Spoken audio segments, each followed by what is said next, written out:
In the very first episode of Highways of Horror, we explored stories from professional drivers, men and women who spend their lives on the road and sometimes find themselves face to face with things that defy explanation. In this second installment, we shift the focus. Tonight, you'll hear about ordinary travelers, people simply making their way from one place to another, who unexpectedly encountered something chilling, something strange, and often something dark. But before we step into the shadows, let me take a brief moment to mention the sponsor who has helped make this episode possible. Over the past year, I've noticed the toll that long hours and irregular routines can take. A little extra weight, a dip in motivation, and moments where maintaining mental balance became a real challenge.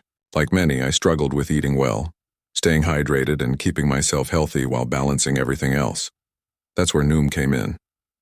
Now, Noom isn't just another diet plan, and it's definitely not a rigid exercise schedule. Instead, it's a program built on behavioral science, psychology, and practical strategies that help you understand why you fall into bad habits and how to replace them with better ones. The beauty of it is in its simplicity. Short, digestible, daily lessons that help you reflect on your choices without being preachy. Instead of giving strict rules like eat this, don't eat that, Noom nudges you toward small changes. For example, swapping one of your regular ingredients with a lighter option that leaves you just as full but saves you a lot of calories. As someone who has done night shifts and irregular hours, I always found it tough to stay consistently healthy. But Noom made it manageable. It even helped me track my water intake and visualize my daily progress in a way that was both clear and motivating. It isn't time-consuming. It isn't overwhelming. It's simply adaptable to the way you learn and live. If you'd like to give it a try, visit noom.com/bedtime stories and take their free 30-second quiz. Those few moments might just be the first step toward a healthier lifestyle. And now, let's step back into the night. The rain had just begun to fall when 15-year-old Stefan Penkridge muttered a curse under his breath. Knowing his luck, the light drizzle would soon turn into a full downpour, and he'd arrive home soaked to the bone, looking like a drowned rat. It was just past 8 in the evening, and the crisp autumn nights were drawing in earlier with each passing day. Already, the sun had slipped beneath the horizon, leaving behind only the faintest blue afterglow in the west. Overhead, the sky was black, and the chill of winter hung heavy in the air. Stefan had spent the afternoon at his best friend Paul's house. Normally, he would have taken his bike, but 2 days earlier he had steered into a ditch and bent the front wheel, leaving it unusable. His mother had promised to collect him later that night, but plans changed when his father was called into work. With only one family car, Stefan had been left to make the mile-long trek home on foot. He didn't mind walking. What unsettled him was the growing darkness, the unpredictable English weather, and the nagging weight of the local legends he had grown up hearing. His hometown, Newport in Shropshire, was a peaceful enough place. Yet at night, when the wind whispered through the hedgerows and the lanes fell empty, the countryside carried an air of foreboding. Tales of ghosts and strange figures had circulated for generations, and though Stefan usually dismissed them, those stories had a way of creeping back into the mind when you were alone. This night found him on Chester Road, walking away from St. Michael's Church toward his home at the town's edge. To his right stretched a tall brick wall set atop an embankment, running nearly the entire length of the road. The stretch was lonely. No houses, no streetlights, no traffic. He hadn't passed another soul, and not a single car had driven. Up ahead, perhaps 50 feet away, he noticed movement on top of the wall. At first, it was nothing more than a pale blur. Stefan assumed it was a stray cat or even a plastic bag caught in the bricks. But as he drew closer, the figure seemed to rise. It wasn't small at all. It was the silhouette of a person. 15 feet away. Stefan stopped cold. His stomach turned to ice. The figure wasn't solid. It was white, translucent, and completely without features. An apparition. And it was standing there, looking down at him. His heart pounded. Every childhood tale rushed back to him in an instant. For centuries, stories had been told of a woman who haunted this stretch of road.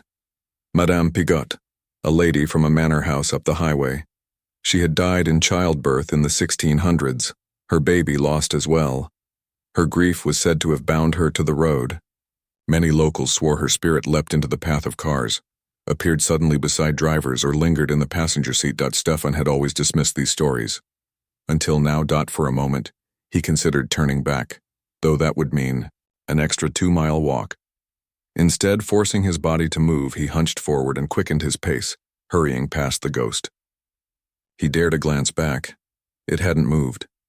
Still, it stood there, watching him. Relief came as he put distance between them. At 50 feet, his fear softened into curiosity. Was it really still there? He stopped and turned. That's when it leapt down from the wall. The figure landed on the road and began sprinting toward him. Panic surged through him like fire. Stefan bolted, running harder than he ever had in his life. He was a cross-country runner at school, but even that training hadn't prepared him for this. The ghost was behind him, its pace steady, almost gaining ground. Less than half a mile to home. He didn't dare slow. His lungs burned, but he pushed on, until finally he tore around the corner into his street. His house was the first on the block. He pounded on the door until his mother answered, startled at the sight of her son, breathless and pale. Together they looked back toward Chester Road. The figure was still running, not after him anymore, but continuing down the lane toward Checkwind End. The account you just heard was told to me by one of my closest friends. It supposedly happened to his uncle in the 1980s, though others in the area have reported similar experiences. Whether the entity is truly Madame Pigot or something else remains a mystery. But the ghost of Chester Road has long been one of Shropshire's most unsettling legends. Our next tale was shared by a subscriber who goes by the name La Donna Mariposa Vigilis. For privacy, we'll call her simply Donna. It was September 2009, when Donna set out eastbound along Highway 70 in New Mexico, her 3 dogs traveling with her. The dogs were notorious for despising one another, so each had claimed its own space. One in the back seat, one riding shotgun, and the smallest curled up in her lap. As she passed Round Mountain, with its towering white cross gleaming in the moonlight, her car suddenly jerked. The wheel pulled violently to the side as though a tire had blown. Heart racing, she guided the vehicle to the shoulder and climbed out. To her surprise, the car was fine. No flat tire, no dents, no damage at all. Still unsettled, she looked back toward the mountain. She had driven past it countless times, but that night the sight of the glowing cross filled her with a strange unease. As though she was noticing it for the very first time. Back inside the car, Donna's unease deepened. All 3 dogs, usually incapable of tolerating each other, were crammed together on the front passenger seat, hackles raised, lips curled in low growls. Their eyes were locked on the empty space behind her. The back seat was vacant. Yet, the dogs refused to return to their spots. Trying to shake off her nerves, Donna pulled back onto the highway. Moments later, the radio died. No matter which station she turned to, only static or silence filled the speakers. The dog still growled. And then, the sensation hit her. Someone else was in the car. She couldn't see them, but she felt them, heavy, oppressive. And then came the sound. Slow, ragged breathing right behind her head. The dogs whimpered now, staring at the rear window, a window that had begun to fog, though the night was dry and cool. Donna's skin prickled as every hair on her body stood on end. For 20 miles she drove, praying aloud, until suddenly the air pressure shifted as if a door had opened. The atmosphere lightened. Her radio crackled back to life. The dogs calmed, returning to their usual places. It seemed whatever had entered her car had finally left. The location? The boundary of the Mescalero Apache Reservation. Donna later learned that the white cross atop Round Mountain marks the site of a bloody massacre where Apache warriors were trapped and killed after attacking a nearby settlement. Was her phantom hitchhiker one of them? She cannot say. But she has never forgotten the night when something unseen rode with her down Highway 70. On the other side of the world, in Indonesia, an ancient legend became terrifyingly real for one traveler. In March 2004, Chandra Widodo was driving between Jambi and Palembang on the island of Sumatra. It was late at night when he saw a woman on the side of the rural highway, waving him down. Fearing she might be in trouble, Chandra slowed to a stop. Under the moonlight, he saw she was strikingly beautiful, though unnaturally pale. Rolling down his window, he asked if she needed help. She said nothing. She only smiled. A fixed, unsettling grin. As he prepared to ask again, her face began to change. Smooth skin sagged and wrinkled. Her eyes bulged white. Her mouth twisted into a gaping maw lined with sharp demonic teeth. Chandra froze. He knew then what he was facing. The kuntilanak, a vampiric spirit from Indonesian folklore said to prey on travelers. Slamming his foot on the accelerator, he tried to speed away, but the car resisted. The headlights flickered. The engine sputtered as though being strangled. Behind him in the mirror, the woman still stood, arm raised, waving slowly. A terrible rumble shook the ground, rattling the car as if in an earthquake. Only when he had gained distance did the vibrations cease. The engine roared back to full strength and Chandra drove on, shaken to his core. Even now, years later, he swears he still sees her in his dreams. Her smile, her monstrous teeth, her hand waving in slow motion as he fled. He has no doubt about what he encountered that night. For him, the kuntilanak is no myth. Our final account takes us to the vast Australian outback. In 2014, Emily Denton and her boyfriend, Lewis, embarked on a 2-week holiday. Their route, nearly 2,500 miles from Melbourne to Broome. 4 days of driving along endless desert highways. On the second night, traveling north on the Stewart Highway toward Alice Springs, Emily awoke in the passenger seat. The car was stopped in the middle of nowhere. The dashboard clock read 11:14 p.m. The engine idled softly.